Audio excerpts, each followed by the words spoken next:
Hello. Yes sir. हाँ, ये आज मैं कवर करूंगा आपका पियर्स में ये आपका कि भी warp and weft both are jammed. इनके डेरिवेशंस काफी आपके एग्जाम वगैरह या ये गेट वगैरह के अंदर जो न्यूमेरिकल्स वगैरह आते हैं उन पर आते हैं काफी, है ना। और ये जो आपको मैंने शुरू में बताया था विबिलिटी कर्व, प्लेन का, आपका डेनम का, गैवेडीन का, तो इन सब के कर्व आते हैं। जब आप डिजाइनिंग के अंदर जाएंगे तो वहां पर आपको ये कर्व आपको स्टडी करना पड़ेगा। जब कोई नया कपड़ा आप बनाते हैं तो उसके अंदर जो रीड पिक हम निकालते हैं, जो एक लूम के ऊपर आपको चेंज करना होता है। जब कपड़े का वेट चेंज करते हो तो आपको रीड पिक चेंज करना होता है, ठीक है ना।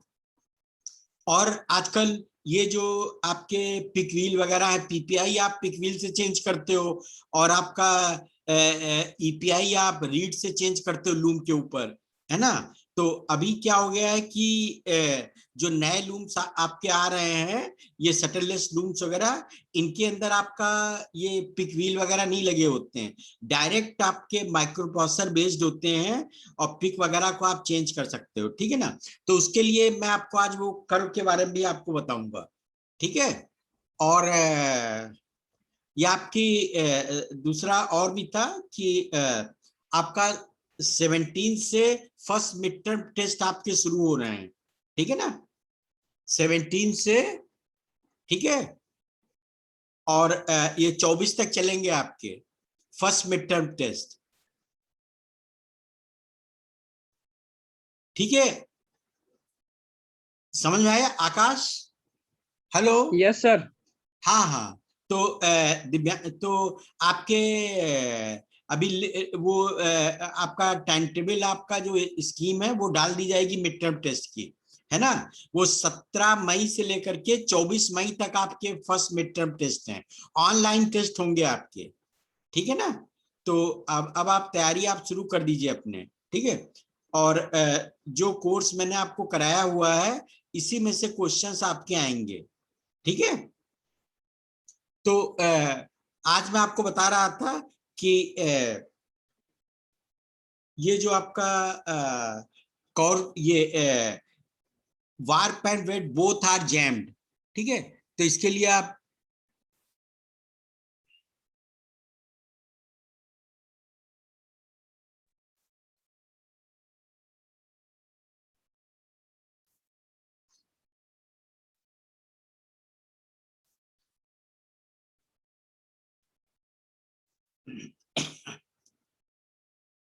तो आपका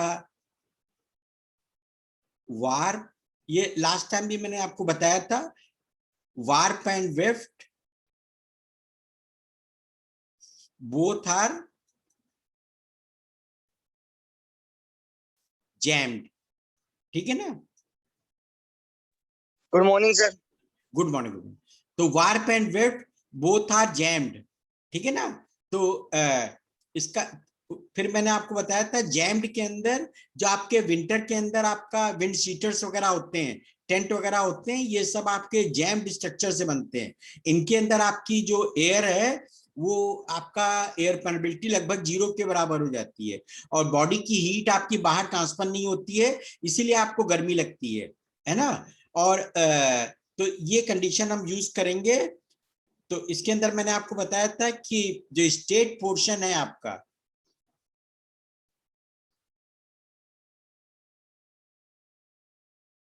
स्टेट पोर्शन ऑफ वार्प,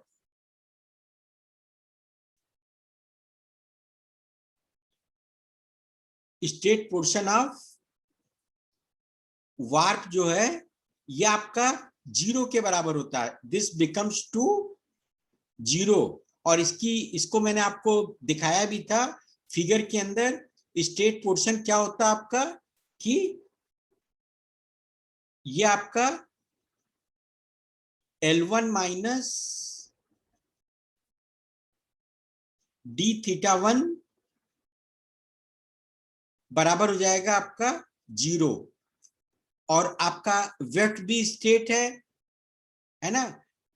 तो वेफ्ट के अंदर आपका क्या हो जाएगा, state portion L2 minus D theta 2 बराबर हो जाएगा आपका 0। ठीक है, फिर मैंने आपको ये आपका सभी जो स्टैंडर्ड फैब्रिक्स हैं उनके वो भी दिखाए थे आपको। तो और फिर मैंने कंडीशन प्रूव किया था फ्रॉम पियर्स इक्वेशन, है ना, कि cos theta 1 plus cos theta 2 बराबर हो जाएगा 1। ये मैंने आपको बताया था कि जैम्ड फैब्रिक के अंदर ये कंडीशन आपकी अप्लाई होती है कि जो वीव एंगल है वार्प का cos थीटा 1 और वेफ्ट का वीव एंगल cos थीटा 2, इन दोनों की वैल्यू का मान जो होता है ये 1 के बराबर। अगर ये 1 के बराबर आ रहा है तो पियर्स से प्रूव हो जाता है कि फैब्रिक आपका जैम्ड है। या मैंने आपको लैब के अंदर बताया था कि हम ये फनेल ले लेते हैं और इसके अंदर हम ये जो कपड़ा होता है ना, इसको फोल्ड करके यहां पर हम डाल देते हैं, ठीक है ना। और और वी, और डालने के बाद जैसे आप फिल्टर पेपर होता है वैसे ही करके फिर हम पानी डाल देते हैं, वी पोर द वाटर। और वाटर जो होता है 24 घंटे तक, 24 आवर तक पानी आपका जो है वो इस दूसरी साइड में नहीं आता है। और ये एक तरीके से टेस्टिंग होती है, मतलब आपके लैब के अंदर जो टेंट वगैरह, विंड सीटर्स वगैरह, ये जो होते हैं आपके कपड़े, है ना, तो इनके अंदर आप देखते हैं कि भाई ऊपर तो पार्टी वगैरह के अंदर, है ना, ऊपर पानी बरसता रहता है और नीचे आपकी पार्टी चलती रहती है। तो क्या हो जाता है कि पानी जो है 24 घंटे तक दूसरी लेयर में नहीं आता है। तो पहले तो ज्यादातर हम इस तरीके से बनाते थे, अभी तो हम नई टेक्निक और केमिकल्स वगैरह आ गए हैं, पॉलीयूरेथेन वगैरह, तो उससे भी हम आपका वाटर रिपेलेंट फैब्रिक भी बना देते हैं, ठीक है ना। तो अभी उस समय तो नहीं था, अभी कपड़े के ऊपर हम एक ट्रीटमेंट दे देते हैं पॉलीयूरेथेन का स्टैंडर्ड के ऊपर, और उससे भी कपड़ा हमारा जो है वो आपका फिल्टर या आपका वाटर प्रूफ हो जाता है, ठीक है ना। तो इस तरीके से लैब के अंदर टेस्टिंग करते हैं। तो ये कंडीशन आपको प्रूव करनी होती है जैम्ड के अंदर। फिर मैंने आपको बताया था कि from the second equation of the Peirce, है ना, कि आपका ये प्रूव किया था cos थीटा बराबर हो जाएगा √1 माइनस साइन स्क्वायर थीटा 1, है ना, और ये हो जाएगा √1 माइनस cos स्क्वायर थीटा 2, ये बराबर हो जाएगा आपका 1, ठीक है ना। क्योंकि आपको मालूम है ट्रिग्नोमेट्री में sign square theta 1 plus cos square theta 1 theta 2, ये बराबर होता है आपका 1, ठीक है। तो साइन स्क्वायर, सॉरी, ये तो 1 ही आ जाएगा, sign square theta 1 plus cos square, इसको कर लीजिए, ये आपका हो जाएगा cos स्क्वायर थीटा 1 बराबर 1। तो cos थीटा बराबर, तो आपका cos थीटा 1 बराबर हो जाएगा 1 माइनस साइन स्क्वायर थीटा 1। तो इससे cos थीटा बराबर आ जाएगा √1 माइनस साइन स्क्वायर थीटा 1। ऐसे ही आप cos थीटा 2 की वैल्यू आप निकाल सकते हैं, ठीक है। फिर मैंने प्रूव किया था कि आपका P2 from the first equation of the Peirce, P2 बराबर होता है आपका L1 minus D theta 1 cos theta 1 plus D into sine theta 1। अब चूंकि ये वार्प आपका स्टेट है तो L1 माइनस डी थीटा 1 बराबर है 0, तो P2 बराबर हो जाएगा आपका, P2 बराबर हो जाएगा डी इंटू साइन, ये बराबर हो जाएगा डी इंटू साइन थीटा 1। तो हम इसको लिख सकते हैं कि साइन थीटा 1 बराबर हो जाएगा आपका P2 बाई डी। फिर मैंने प्रूव किया था, ये वैल्यू आप रख दीजिए यहां पर,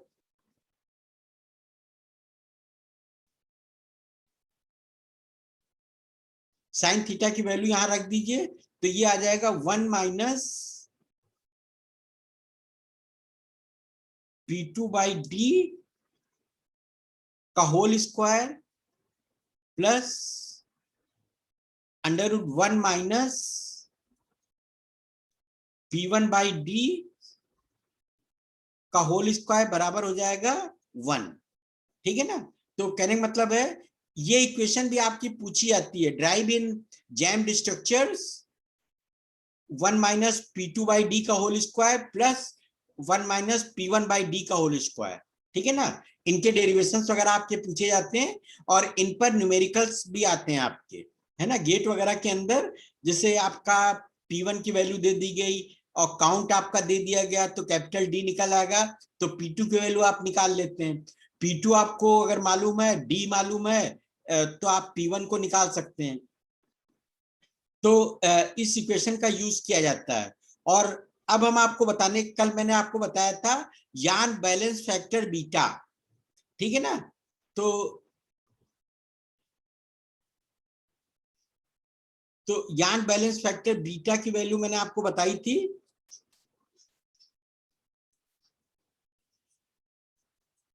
ये आप लोग भी इसको लिखते जाइए, आपके नोट्स आपके तैयार हो जाएंगे, आपको बार बार वीडियो वगैरह नहीं देखना सर पड़ेगा। ये हेलो हाँ, और हेलो आप, हाँ बोलिए। सर, ये 1 माइनस अंडर रूट के अंदर under root 1 minus cos square theta कैसे आया? यहाँ साइन स्क्वायर थीटा आना चाहिए था शायद, यहाँ पर नीचे से सेकंड, नीचे सर, नीचे ये under under root 1 minus sine square theta 1 plus under root 1 minus cos square theta 2। अभी प्रूव करके बताया नहीं कि P2 बराबर फर्स्ट नहीं, ये इक्वेशन समझ में नहीं आया ना सर। है, ये मैं बता रहा हाँ हूँ। सर, आपने बताया था, बट कोस स्क्वायर थीटा 1 2 कैसे आया? मतलब साइन वो स्क्वायर नहीं आएगा अगर साइन स्क्वायर थीटा 1 प्लस करेंगे तो? अच्छा, ये वाला, अच्छा अच्छा अच्छा, हाँ सॉरी सॉरी, ये आप ठीक कर लीजिए, ये एक गलती से लिख गया, ये हो ओके जाएगा सर। हाँ हाँ हाँ सर, ओके सर। हाँ, ये बराबर हो जाएगा आपका साइन स्क्वायर थीटा 2। ठीक है ना। तो ये, अब तो ये समझ में आ गया आपको। ठीक है। यस तो सर। हाँ, अब आप मैंने आपको बताया था यान बैलेंस फैक्टर बीटा, है ना। क्या होता है यान, कल मैंने आपको बताया था कि बीटा जो होता है, इसको बोलते हैं आपका यान बैलेंस फैक्टर, है ना, यान बैलेंस फैक्टर।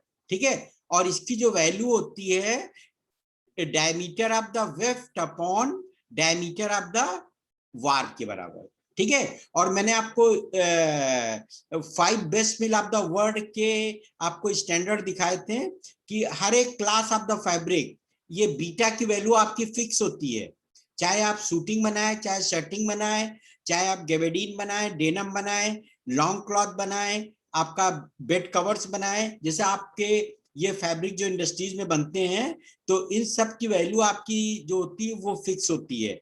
वो मैंने टेबल आपको दिखाई थी, है ना। और तो ये बीटा की वैल्यू क्या हो जाता है, D2 अपॉन D1। तो इसको अगर आप इसकी वैल्यू आप रख दें, तो डायमीटर ऑफ द वेफ्ट ये बराबर होता है 1/28 under root N2 according to the Peirce for the cotton, और D1 की वैल्यू हो जाती है 1/28 अंडर रूट N1। ठीक है ना। इसको आप सॉल्व कर लेंगे तो ये आ जाएगा under root N1 upon under root N2, ये बराबर हो जाएगा आपका बीटा। और तो हम अगर वो जो स्टैंडर्ड वैल्यूज हैं, तो बीटा की वैल्यू हम निकाल लेंगे। ठीक है ना। अब बीटा बराबर, अब बीटा को आप लिख सकते हैं D1 प्लस D2 बराबर होता है कैपिटल डी, ये हमने पेयर्स में माना था आपका कि sum of the diameters warp and weft का डायमीटर डी के बराबर होता है। अब इसको हम अगर आप D1 को कॉमन ले लें, टेक D1 कॉमन, तो ये आ जाएगा 1 प्लस D2 अपॉन D1, या इसको हम लिख सकते हैं आपका D2 upon D1 is nothing, it is equal to beta. तो ये बराबर हो जाएगा D1 इंटू 1 प्लस बीटा। ठीक है ना। तो इस तरीके से आपने ये निकाल लिया, इसको आपने लिख दिया इक्वेशन नंबर 1। ठीक है, और ऐसे ही आपने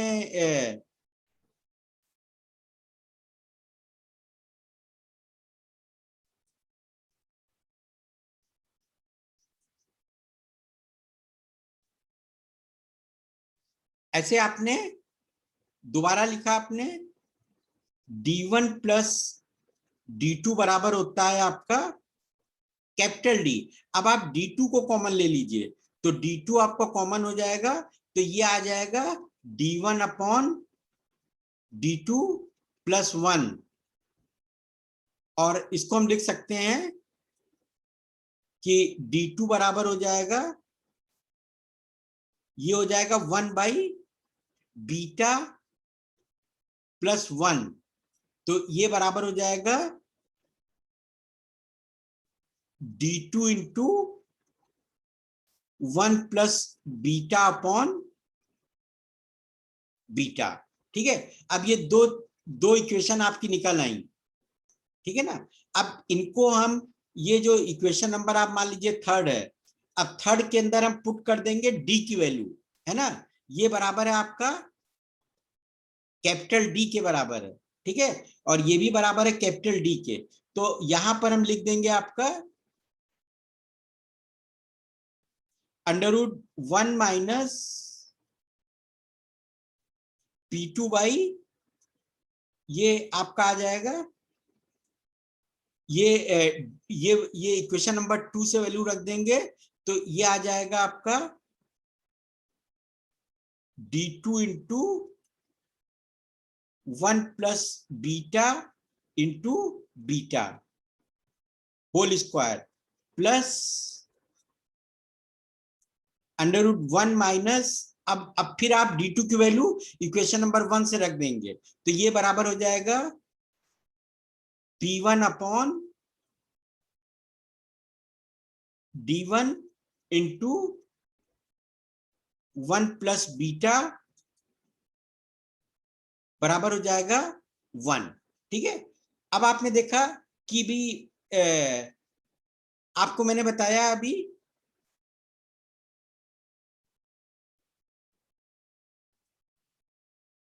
कि P2 बराबर होता है आपका 1/N2, और P1 बराबर होता है, P2 क्या है आपका पीपीआई, N2 क्या है आपका पीपीआई है। तो कपड़े से काउंटिंग ग्लास से जो आप पीपीआई निकालते हैं उससे आपका P2 निकल आएगा, और P1 बराबर हो जाएगा 1/N1। अब इनकी वैल्यू ये ऊपर वाली इक्वेशन में हम रख देंगे, तो ये आ जाएगा आपका, this will come out to be the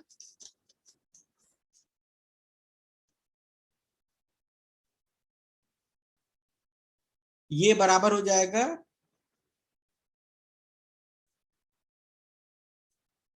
√1 minus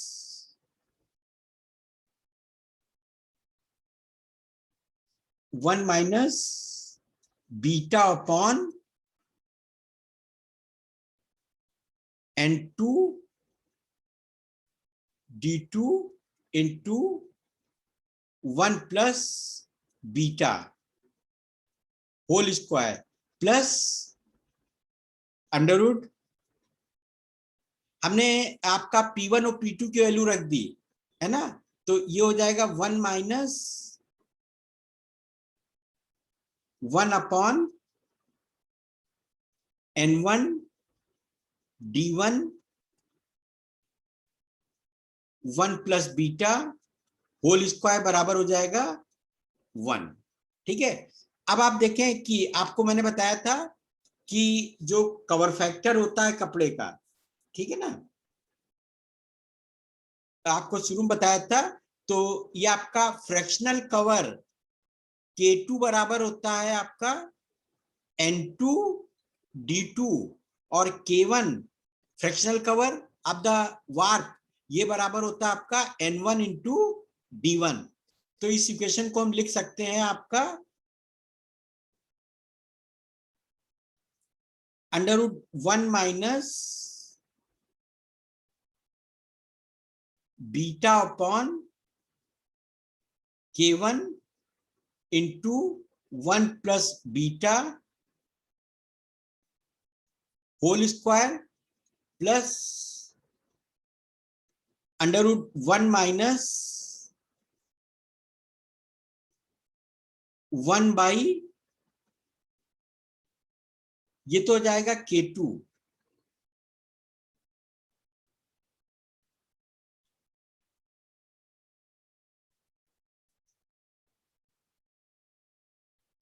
और ये आ जाएगा K1 fractional cover of the warp 1 plus beta. Sir हाँ सर हाँ सर न्यूमरेटर में तो बीटा आएगा ना 1 की जगह। ये ना 1 प्लस बीटा और ऊपर की तरफ आपका K2 वाले में बीटा ऊपर चला गया था, ठीक है ना, वो मैंने अभी प्रूव किया था ना आपका अभी, ये बराबर ये देखिए ये D2 वाले केस में बीटा आपका 1 प्लस बीटा, बीटा आपका न्यूमरेटर में आ जाएगा और ये आपका डिनोमिनेटर में आ जाएगा, ठीक है ना। ये आपका नीचे के ये आपका ये D2 की वैल्यू मैंने कैपिटल D की वैल्यू पुट कर दी, D2 into 1 plus beta upon beta, तो बीटा आपका न्यूमरेटर में आ जाएगा, ये डिनोमिनेटर में आ जाएगा, ठीक है ना। और यहां पर हमने कैपिटल D की वैल्यू P1 वाले केस में ये वैल्यू पुट कर दी, ठीक है ना।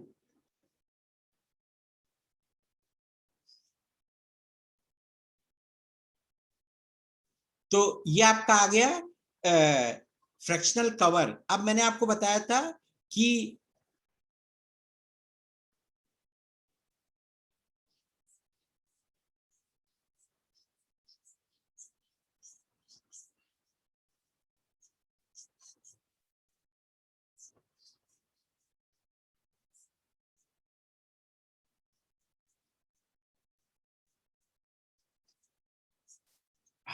ये मैंने आपको बताया था कि जो कवर फैक्टर होता है K1, तो K1 बराबर होता है आपका 28 इंटू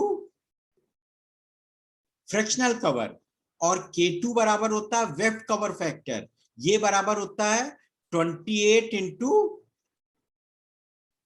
K2। अब इन वैल्यूज को हम इस ये जो इक्वेशन नंबर 4 है इसके अंदर हम डाल दे पुट कर देंगे K2 की वैल्यू, है ना, तो ये बराबर आ जाएगा आपका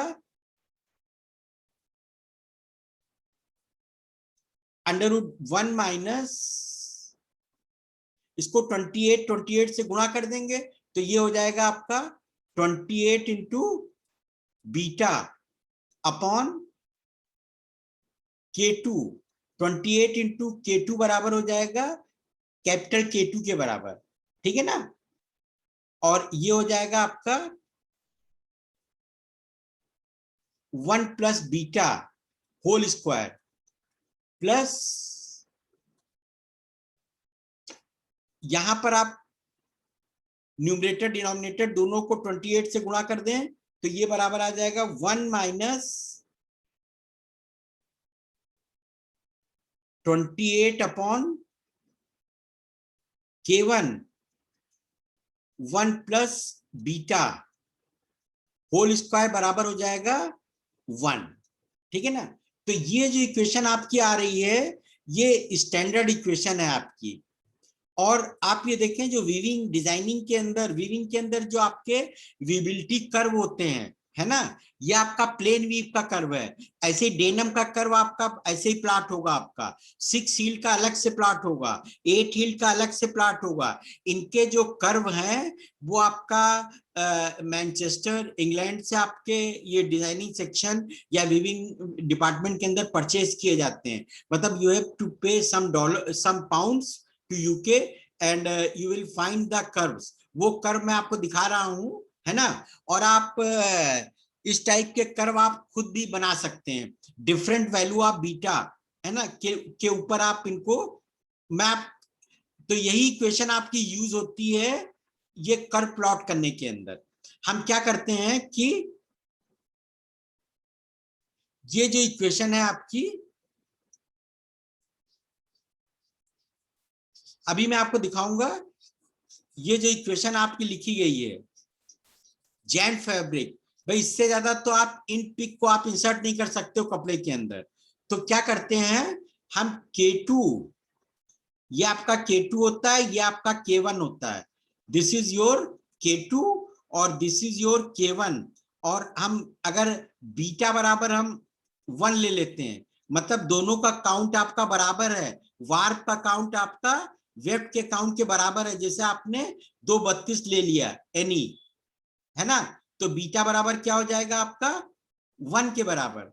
तो 1 के बराबर आप डिफरेंट वैल्यूज आप बीटा के ऊपर आप कर्व प्लॉट कर लेते हैं इस तरीके से, ठीक है ना। और ये जो है ये बीटा बराबर है 1, है ना। ऐसे आपके बीटा की वैल्यू आपने देखा था कल कि वो कर्व के अंदर आपका जो गैबेडीन है, शूटिंग है, लॉन्ग क्लॉथ है, पॉपलिन है, तो हर एक के अंदर बीटा की वैल्यू आपकी चेंज होती रहती है। तो अलग अलग कर्व आपको मिलेंगे, है ना। कोई ये बीटा बराबर आपका 2 से शुरू होकर के बीटा बराबर 2, मतलब जैसे पॉपलिन के अंदर होता है वेफ्ट का डायमीटर वार्प के डायमीटर से डबल होता है, ठीक है, काउंट आपका। तो वहां पॉपलिन के केस में बीटा बराबर 2 हो जाएगा और स्क्वायर फैब्रिक के केस में बीटा बराबर 1 हो जाएगा। तो हम क्या करते हैं कि ये कर्व हमारे इसी इक्वेशन से हम कर्व प्लॉट कर लेते हैं, ठीक है ना। और आप लोग भी अपने प्रोजेक्ट के अंदर भी डिफरेंट फैब्रिक्स को लेकर के, है ना, जैम फैब्रिक को लेकर के आप भी ये कर्व प्लॉट कर सकते हैं। लेकिन इसके लिए बड़ी मेहनत करनी पड़ेगी आपको, कपड़ा आपका जैम्ड होना चाहिए। और नहीं तो क्या मैंने आपको बताया कि आप कंपनी वाले क्या करते हैं कि आपका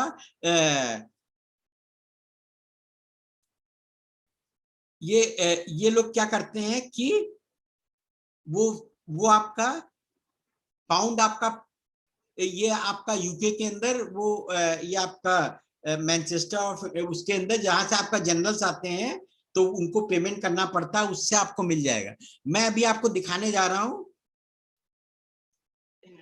तो हाँ सर इसमें ये K1 की वैल्यू कैसे पुट करें? 28 K1 की वैल्यू 28 K1 है, तो ये 28 ऊपर कैसे आया सर?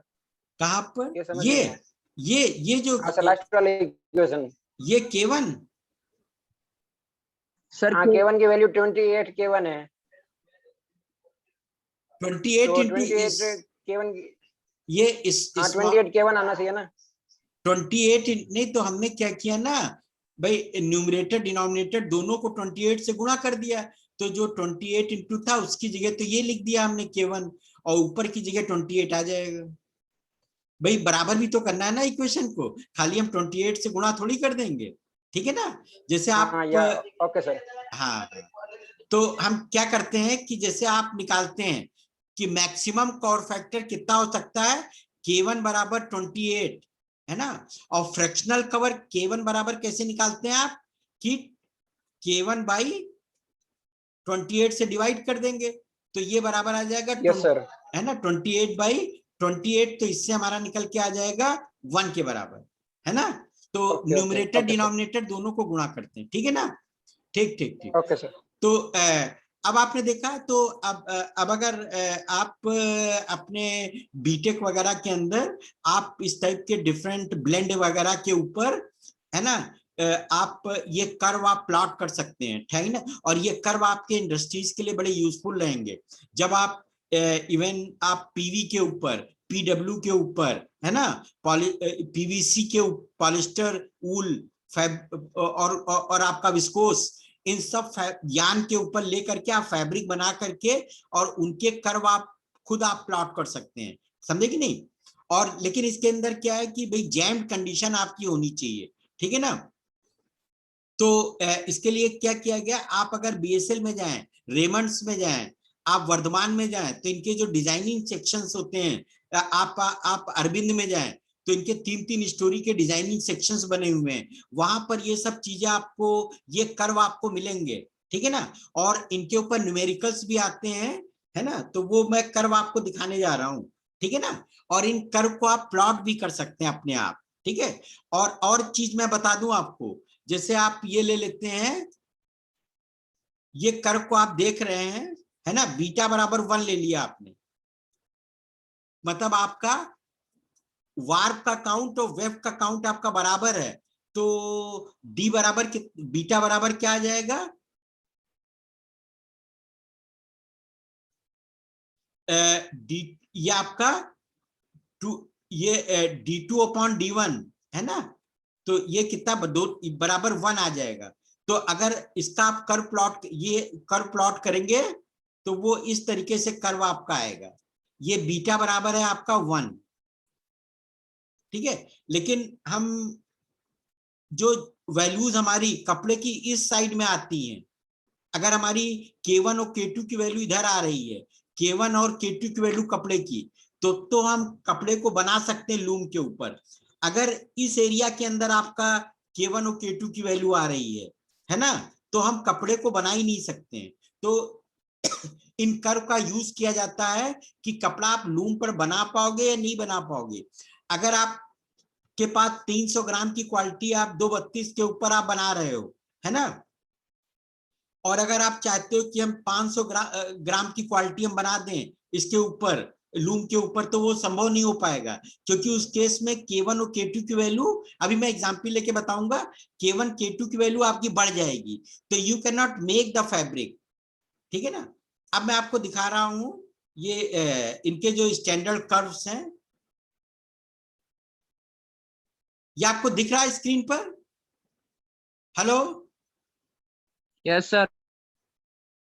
हाँ, ये कर्व आपको दिख रहा है अभी, हेलो, यस सर। अच्छा यस सर। अच्छा, तो इसके अंदर आप देखें तो मैंने क्या, यही कर्व आपके,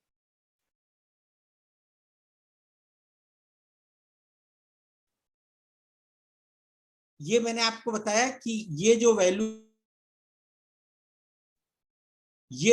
है आपकी,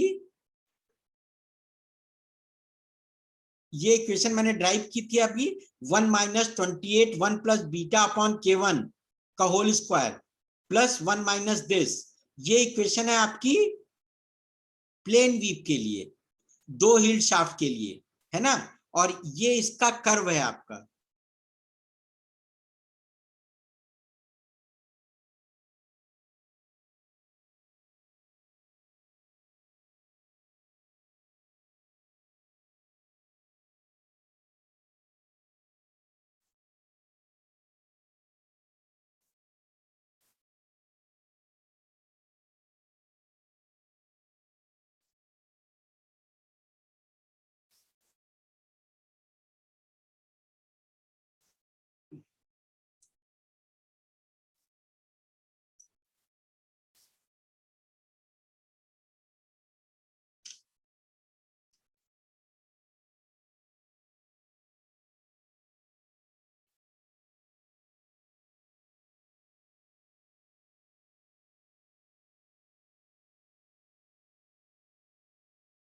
ये जो मैं आपको दिखा रहा हूं, ये आपका जो है, ये प्लेन वीव का कर्व है।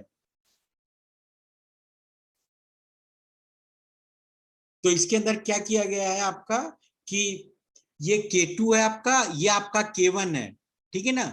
और तो ये कर्व आपका बीटा बराबर, ये बीटा बराबर आपका डिफरेंट वैल्यूज, ये बीटा बराबर आपका 2 है, ठीक है ना,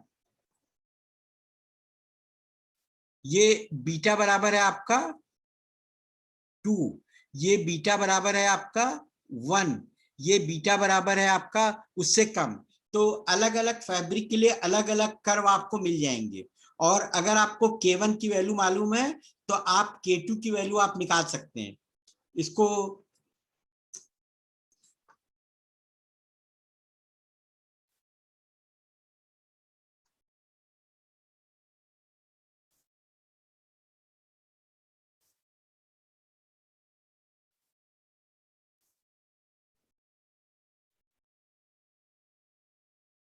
ठीक है ना।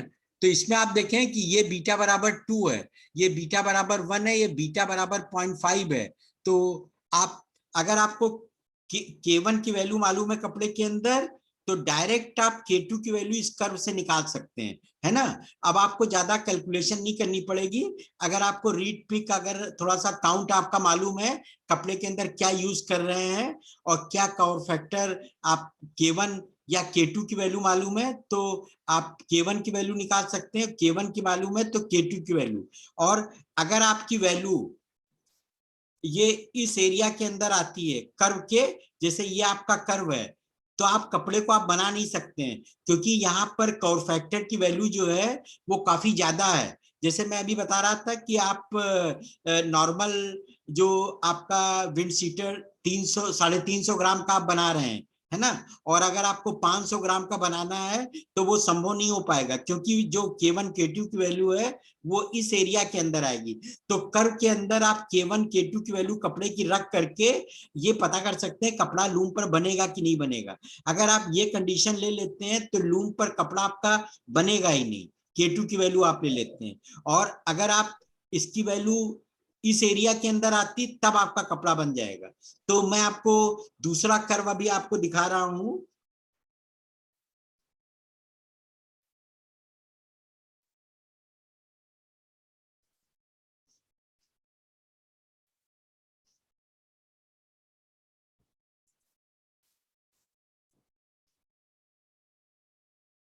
ये तो मैं आपको खैर बता रहा था अभी। तो इसके अंदर आप देखें, कल मैं आपको बता रहा था ये डिफरेंट फैब्रिक्स हैं। ये मैंने आपको भेजा भी है। ये सब पैरामीटर कपड़े के अंदर फिक्स होते हैं। अगर आप इन पैरामीटर्स को आप चेंज कर दोगे तो वो शर्टिंग की बजाय शूटिंग बन जाएगा और शूटिंग की बजाय शर्टिंग बन जाएगा। और ऐसे ये आप देखें तो ये डेनिम फैब्रिक्स है, ठीक है ना। तो ये आपका जो है ये डेनिम फैब्रिक्स है, और डेनिम फैब्रिक के अंदर आपका ये वैल्यूज हैं, ये सब मैं एक एक करके आपको पढ़ाऊंगा। कुछ तो मैं बता चुका आपको कि ये है कपड़े का वेट आउंसेस पर yard square in case of the denim, जो सबसे ज्यादा आप पहनते हैं, ठीक है ना। तो और इसका जो EPI होता है वो 69 होता है। ये